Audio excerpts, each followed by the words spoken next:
Seja bem-vindo a Serrana. Nesse vídeo nós vamos conhecer um pouquinho da história e alguns dados do município serranense.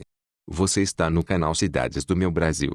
Para saber mais informações e notícias sobre Serrana e todas as cidades brasileiras, visite nosso portal. Vamos lá!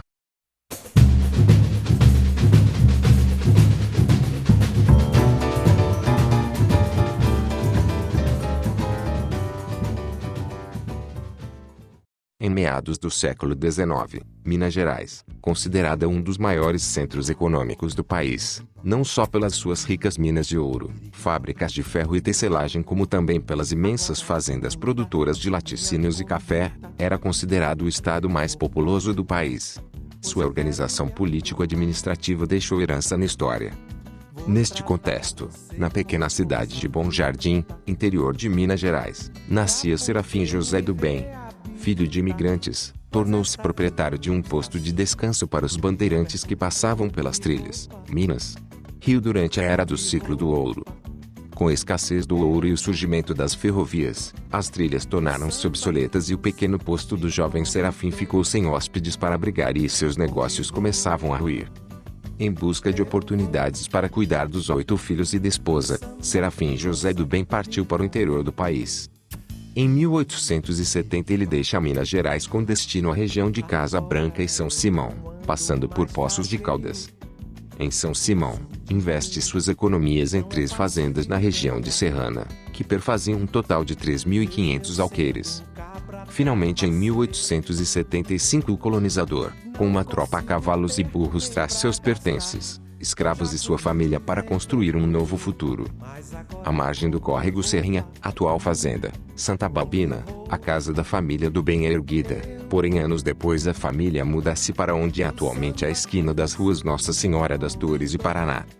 Ali, a família passou a cultivar a terra plantando apenas cereais, como arroz, feijão, milho e algodão para subsistência, e mais tarde começou a plantar cana-de-açúcar. No final do século XIX, a maleta estava presente em todo o território do país e assombrou o lar de Serafim do Bem. Muito religiosos, ergueram uma imensa cruz de madeira, atrás da atual igreja matriz, para orar todas as tardes pedindo a Nossa Senhora das Dores que amparasse a família e afastasse aquela doença da família. Em 24 de setembro de 1890, Serafim do Bem doa 4 alqueires à vila, mais 4 no dia 12 de abril de 1893 e mais 4 no dia 14 de fevereiro de 1906, totalizando 12 alqueires conforme escrituras do livro destinado ao Tombo do Curato de Serrinha. Essas doações foram recebidas pelo padre Joaquim Antônio Siqueira, que as aceitou em 1897, o município de Cravinhos é criado e em 1912 a Vila Serrinha passa a ser distrito da cidade. A pequena Serrinha, distrito de Cravinhos, estava abandonada, sem subsídios para reverter em benfeitorias para o pequeno povoado, já que todo o imposto cobrado na produção agrícola era revertido para Cravinhos. Ainda na década de 20, nascia a indústria açucareira Pedra e Martinópolis, mas a arrecadação dos impostos era revertida para Cravinhos e a Vila Serrinha continuava sem perspectivas de progresso. Em 1930, o Brasil vive um dos mais duros capítulos da história. São Paulo rompe com Minas Gerais. Os mineiros lançam então a candidatura de Getúlio Vargas em oposição a Júlio Prestes. Após Júlio Prestes vencer as eleições como presidente da República, os militares conspiram um golpe de Estado e tomam o poder. Em 1939 inicia a Grande Segunda Guerra Mundial e a Europa é devastada.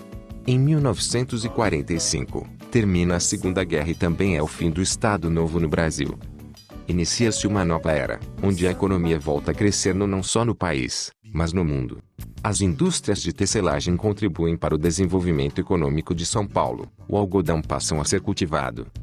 O agricultor que cultiva a terra e vê sua colheita render frutos passa a questionar-se por que os impostos pagos ao distrito não podem ser desfrutados quando sua família precisa de um médico ou mesmo de uma qualidade de vida melhor.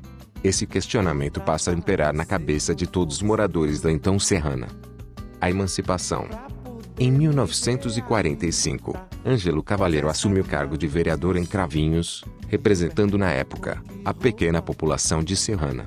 A insatisfação do povo do vilarejo aumentava em relação ao fato de Serrana ser distrito de Cravinhos e não poder investir no desenvolvimento da melhoria da qualidade de vida de sua gente.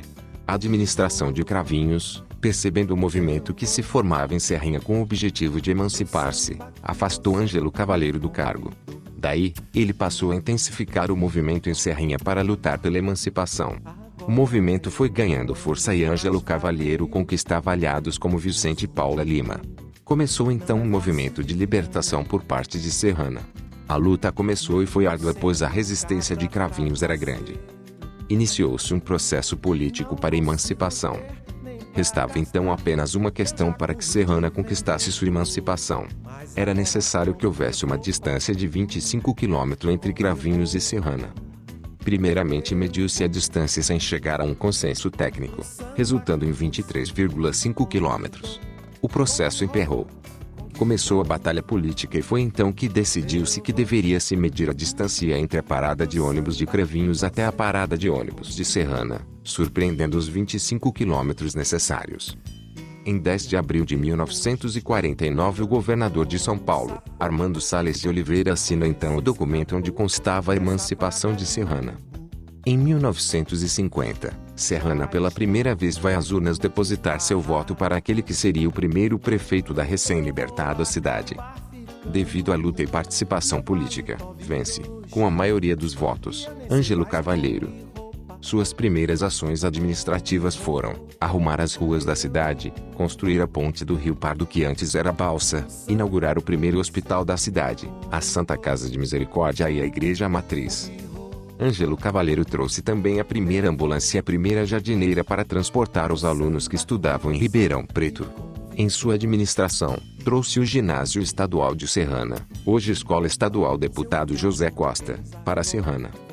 Ângelo Cavaleiro assumiu a prefeitura de 1950 a 1954, depois de 1959 a 1963.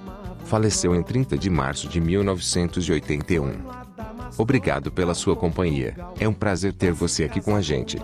Deixe seu like, comentário e se inscreve em nosso canal. Até mais.